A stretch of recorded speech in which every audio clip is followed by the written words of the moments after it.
আসসালামু আলাইকুম, welcome to রিয়াসুদ Asim. ভিন্ন ধর্ম মতাদর্শী যারা শুনছেন সবার প্রতি আন্তরিক কৃতজ্ঞতা।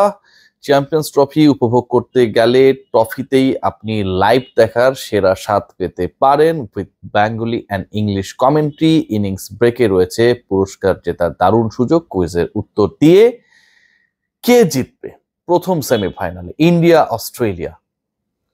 Bharat definitely there in a scary situation এবং সেই সিচুয়েশনে থাকার যথেষ্ট কারণ রয়েছে। দেখুন, বেশি দিন আগের ঘটনা না, 2023 বিশ্বকাপের ফাইনাল আহমেদাবাদে 1 লক্ষ দর্শক, বিশাল স্টেডিয়ামে টিম ইন্ডিয়া ট্রফি উঁচিয়ে 2011-র পর আবারও একটা 50 ওভারি টুর্নামেন্টে ঘরে তুলবে।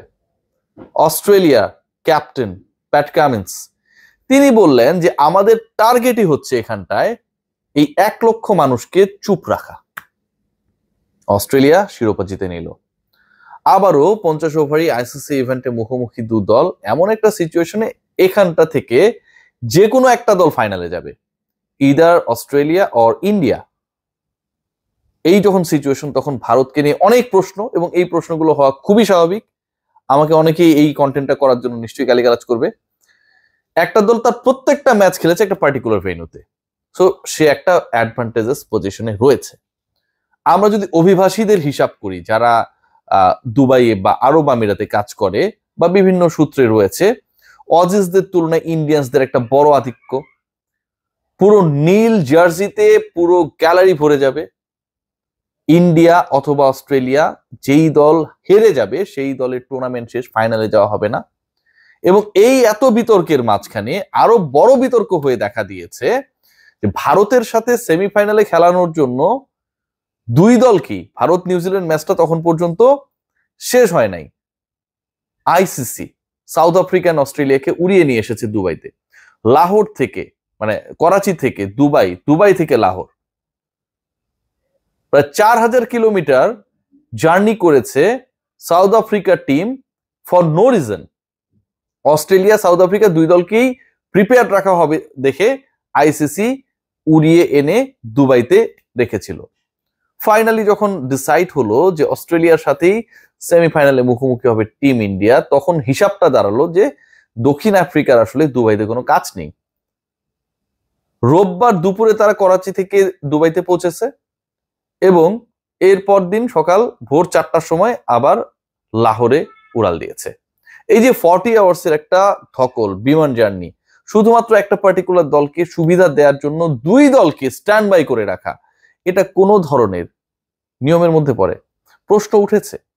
বিবিসি যারা কাভার করে তারা প্রশ্ন তুলেছে, ইন্টারন্যাশনাল মিডিয়াতে এটা নিয়ে প্রশ্ন উঠেছে, ধারাভাষ্যকাররা পর্যন্ত এখানটাতে প্রশ্ন তুলেছে। এই প্রশ্নগুলো নিয়ে আলোচনা করছি এ কারণেই, যখন আপনি going to play your semifinals, যেখানটায় হেরে গেলেই বাদ, এরকম একটা গুরুত্বপূর্ণ ম্যাচ, অস্ট্রেলিয়া ভারত মুখোমুখি আরো একবার, তখন সেই জায়গাটায় ভারতকে আরো কোনো সুবিধা দেওয়ার জন্য নতুন করে কোনো প্রশ্ন ওঠার সম্ভাবনা রয়েছে কিনা আলোচনা যদি সেভাবে করি, সম্ভাবনা যথেষ্টই রয়েছে।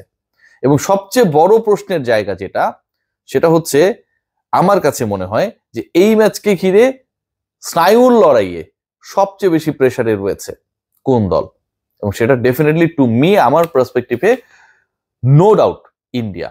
ওই যে ফাইনাল হেরেছিল, 50 ওভারি ক্রিকেটই তো হেরেছিল ঘরের মাঠে, 1 লক্ষ মানুষ জাস্ট চুপ হয়েছিল, এবং সেই ফাইনালটা হেরেছিল অস্ট্রেলিয়ার সাথেই। So Australia is a different team. এই দলটার অনেক ঝামেলা আছে, শেষ মুহূর্তে ইনজুরি, এর খেলা ওর না খেলা, কিন্তু যখন মাঠে নামে এত বেশি প্রফেশনালি তারা ডিল করে প্রত্যেকটা মোমেন্ট, অবিশ্বাস্য।